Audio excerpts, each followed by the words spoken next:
First, this is your login box that contains your email ID, then password, and then there is a remember me checkbox, and then there is a login submit, and this all is a part of a form. When a user clicks this login button, the first thing that occurs is that his email and password are verified against a database table. That is the first thing that takes place. If the user is verified OK, then we say that he is authenticated. Once he is authenticated, then we create an authentication ticket.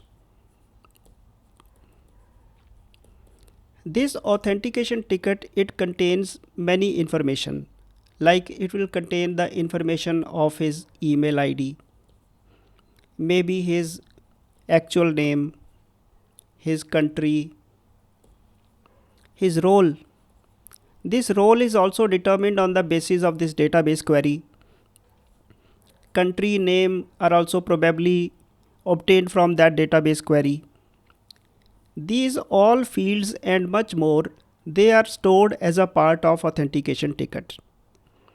This authentication ticket is created with the help of claim. About that I'll come in a moment. But the information stored in this authentication ticket, it is used to, for example, display the name of the logged in user on each page, because this information can easily be queried in a Razor page and you can display his name. Instead of using a session variable to store the name or email ID, you can use authentication ticket to very conveniently read the name, country, etc. wherever you want. The second more important thing is that the role that you assign to the user. This role, which is any string, it is used by ASP.NET Core internally to enable, to activate, to use role-based policy that we did last time, role-based authorization. This is implemented on the basis of the same string that you store in the role ticket. So authentication ticket not only gives you a handy readable information, it also gives you a much wider thing which is called role. This role is used by ASP.NET Core to enable role-based authorization. We made a configuration in the previous tutorial. That configuration is sufficient. It is automatically internally wired.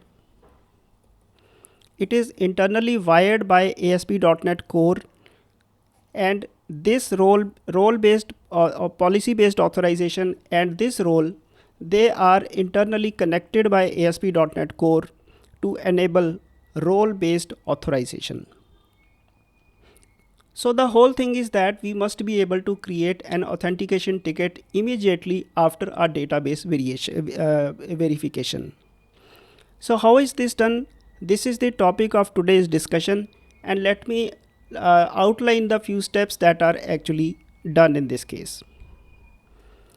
The first thing is that you create a list of claims. Let me call claims is equal to new list.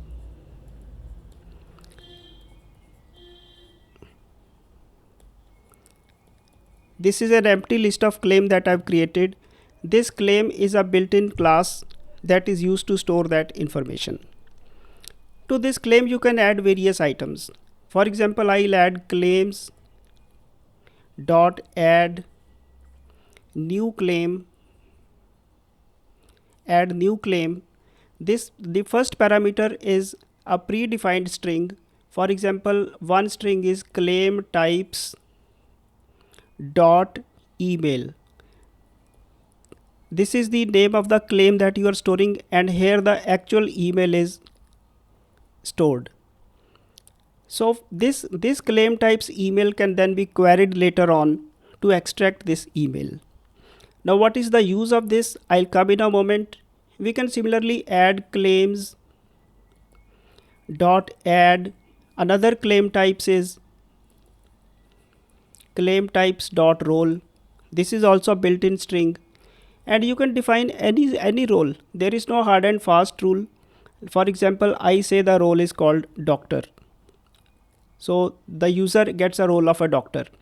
This doctor is then verified against the policy based authorization that you wrote in the last tutorial. I will show that today also. I have a project that I'll discuss.